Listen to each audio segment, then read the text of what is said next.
Spinning track बना भारत के लिए टर्न स्पिनिंग ट्रैप। जी हाँ दोस्तों, जो स्पिनिंग ट्रैक, जो टर्निंग ट्रैक भारत का हथियार हुआ करता था, आज वही स्पिनिंग ट्रैक, आज वही टर्निंग ट्रैक भारत के लिए एक ट्रैप बन गया, भारत के लिए एक जाल बन गया और भारतीय टीम स्पिनिंग ट्रैक पर दूसरे सरजमी से आए खिलाड़ियों के हाथों ऑल आउट हो जाती है। 93 रनों पर ऑल आउट हो जाना, 124 रनों के टोटल को चेज़ ना कर पाना भारत के लिए एक शर्मनाक हार थी। नमस्कार दोस्तों, एक बार फिर से स्वागत है आपका हमारे यूट्यूब चैनल एवाई अपडेट पर। मैच का हाल कुछ इस तरह रहा दोस्तों कि भारत वर्सेस दक्षिण अफ्रीका के बीच पहले टेस्ट मैच जो कि ईडन गार्डन में खेला जा रहा था, भारतीय टीम ने 30 रनों से उस मैच को हार गया। दक्षिण अफ्रीकाई टीम ने भारतीय टीम को 30 रनों से इस मैच को हरा दिया है। 124 रनों के टोटल में 30 रनों की जीत, ये दक्षिण अफ्रीका की गेंदबाजी को दर्शाता है, दक्षिण अफ्रीका के कप्तान को दर्शाता है। वही कप्तान जिनके बारे में पहली पारी में जसप्रीत बुमराह ने बोला था, क्या बोला था याद करिए आप लोग, सभी लोग जानते हैं, ये तो बोना भी है बेन स्टोक्स। जी हाँ दोस्तों, वही टेम्बो बहुमा जो दूसरी पारी में 55 रनों की नाबाद पारी खेलते हैं। जहाँ एक तरफ दक्षिण अफ्रीका के सारे बल्लेबाज आ रहे थे, जा रहे थे, आउट होते जा रहे थे। चाहे वो रियान रिगल्टन हो, चाहे काइल वार्नर हो, चाहे वो विहान मुल्डर हो, एडन मार्करम हो, जहाँ एक तरफ मार्को यान्सन हो, सिमन हार्मर, सभी एक तरफ आ रहे थे, जा रहे थे, आ रहे थे, जा रहे थे। और वहीं दूसरी तरफ जिनके बारे में बेन स्टोक्स कहा गया था, बौना है बेन स्टोक्स, जसप्रीत बुमराह के हाथों। हालाँकि वो इंटेंशनली नहीं थे, जसप्रीत बुमराह उस तरह के खिलाड़ी नहीं है जो अग्रेसिव होकर कुछ अशब्द किसी दूसरे खिलाड़ी को बक दे। उस तरह के स्पोर्ट्स पर्सन वो है नहीं। जो इंटेंशनली नहीं था, हम सभी जानते हैं, लेकिन जो भी था बुरा ही था, गलत ही था और गलत, गलत ही होता है, चाहे वो इंटेंशनली हो या फिर अनइंटेंशनली हो, लेकिन होता है। तो उस टेम्बा बहुमा ने अपनी परफ़ॉर्मेंस से जवाब दिए।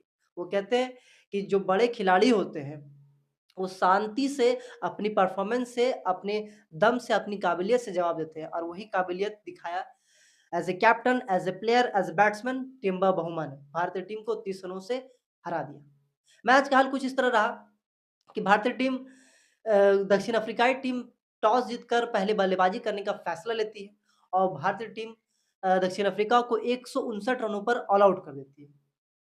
जवाब में भारतीय टीम जब दूसरी पारी की शुरुआत करती है, तो भारतीय टीम के सलामी बल्लेबाज यशस्वी जायसवाल और केएल राहुल 12 रन और 32 रनों की पारी खेलते हैं। 3 नंबर पर बैटिंग करने आए वाशिंगटन सुंदर, जो बैटिंग ऑर्डर में प्रमोशन पाते हैं। इस नंबर पर कभी चेतेश्वर पुजारा भारतीय टीम के लिए एक वॉल बनकर खड़े रहते थे और दीवाल उनसे पहले राहुल द्रविड़ दीवार बनकर खड़े रहते थे। उस नंबर पर वाशिंगटन सुंदर को भेजा गया, जबकि उन्होंने ओवरऑल इस मैच में अच्छी बल्लेबाजी की। पहली पारी में 29 रन, दूसरी पारी में 31 रनों की पारी खेली और भारतीय टीम भी लगभग 189 रनों पर ऑल आउट हो गई। दक्षिण अफ्रीका पहली पारी में ध्वस्त होने के बाद कैचअप किया, इस मैच में अपनी पकड़ बनाई और भारतीय टीम मात्र 30 रनों की लीड ले पाती है। लेकिन फिर भी दोस्तों 124 रनों के टारगेट में 30 रनों की बढ़त होने के बावजूद दक्षिण अफ्रीका ने जो खेल दिखाया, वो वाक़ई में काबिल-ए-तारीफ़ था।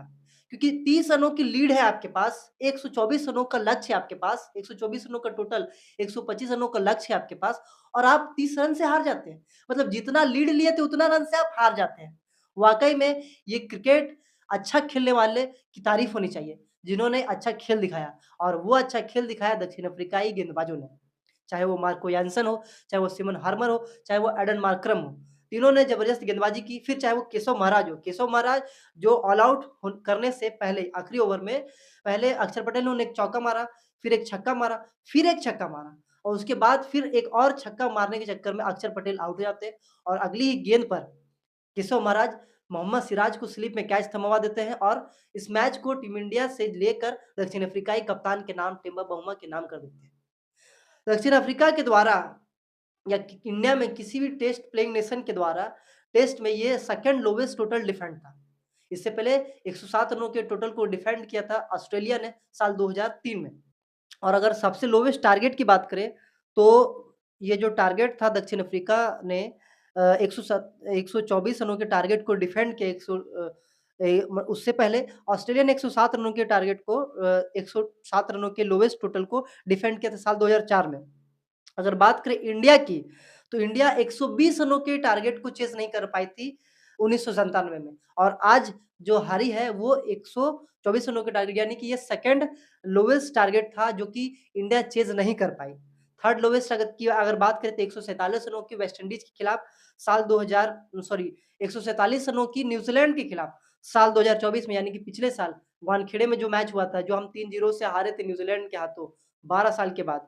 वही उसी तरह 15 सालों के बाद हम दक्षिण अफ्रीका से हारे हैं ये मैच। यानी कि हमारे घर में आकर दक्षिण अफ्रीका ने 15 साल के बाद कोई टेस्ट मैच जीता है, और वो भी टेम्बा बहुमा की कप्तानी में। टेम्बा बहुमा के बारे में अगर मैं बात करूँ तो इस डब्ल्यूटीसी के साइकिल में, यानी कि वर्ल्ड टेस्ट चैंपियनशिप का जो नया साइकिल 2023 से 26 वाला साइकिल है, उसमें साउथ अफ्रीका के कप्तान टेम्बा बहुमा ने पिछली 11 मैचों में 10 मैचों में दक्षिण अफ्रीका को जीत दिलाई है। 10 मैचों में जीत दर्ज करना वाक़ई में काबिल-ए-तारीफ़ थी। अगर बात करें ओवरऑल क्रिकेट में सबसे लोवेस्ट टारगेट को चेज़ करने की डिफेंड करने की दक्षिण अफ्रीका के हिसाब से, तो 117 रनों के टोटल को उन्होंने ऑस्ट्रेलिया के अगेंस्ट 1994 में डिफेंड किया था। 124 रनों के टोटल को आज डिफेंड किया ईडन गार्डन में। फिर 146 रनों के टोटल को डिफेंड किया था साल 1997 में पाकिस्तान के खिलाफ, वो भी पाकिस्तान के होम कंडीशन में। यानी कि और उसके बाद फिर श्रीलंका के खिलाफ 177 रनों के। यानी कि जो लोवेस्ट टोटल को डिफेंड करना है दक्षिण अफ्रीका को, वो दक्षिण अफ्रीका की फितरत में है कि हम होम कंडीशन में ही जाकर डिफेंड करें। माने मेज़बान टीम को मेज़बानी करते हुए उनके ही घर पर लोवेस्ट टोटल में उनको हराएँ। ये शायद दक्षिण अफ्रीका की एक रग में बस गया है। इस मैच का हाल कुछ इस तरह था कि भारतीय टीम दूसरी पारी में 179 रनों पर ऑल आउट हो जाती, 189 रनों पे ऑल आउट हो जाती है, और जब दक्षिण अफ्रीका दूसरी पारी की शुरुआत करने आती है, तो दक्षिण अफ्रीका के 67 रनों पर लगभग 7 विकेट गिर जाते हैं। और वहाँ से फिर टेम्बा बहुमा एक ज़बरदस्त पारी खेलते हैं।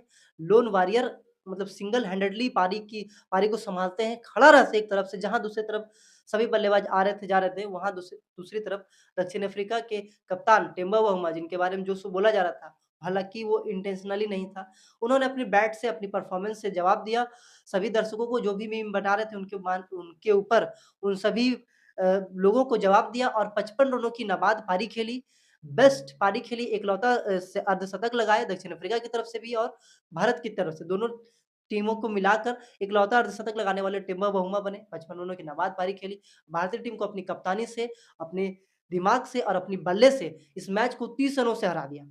और वो कहते हैं ना कि क्रिकेट जो है अनिश्चितताओं का खेल है, और क्रिकेट फिर से सही बात है, क्रिकेट में कोई भी चीज़ निश्चित नहीं है। जहाँ एक तरफ भारतीय प्रशंसक को ये लग रहा था कि मैच हम आसानी से जीत जाएँगे। इस मैच को आसानी से हम अपने मुट्ठी में कर लेंगे। वहाँ भारतीय टीम जहाँ इस मैच में 30 रनों की बढ़त लेकर दूसरी पारी को शुरुआत करती है, दूसरी पारी में बल्लेबाजी करने आती है। वहीं 30 रनों से ही जितना का बढ़त था उतने रनों से इस मैच को हार जाती है। फिलहाल इस वीडियो में बस इतना ही। क्रिकेट जगत के ऐसे अपडेट्स को जानने के लिए बने रहें हमारे साथ एवाई अपडेट्स पर। धन्यवाद। और कमेंट करके ज़रूर बताइएगा कि इस मैच में सुमन गिल नहीं खेल रहे थे, तो वो एक एक्स्ट्रा एज था दक्षिण अफ्रीका के लिए, या वाक़ई में दक्षिण अफ्रीका ने अच्छी गेंदबाज़ी करी? धन्यवाद।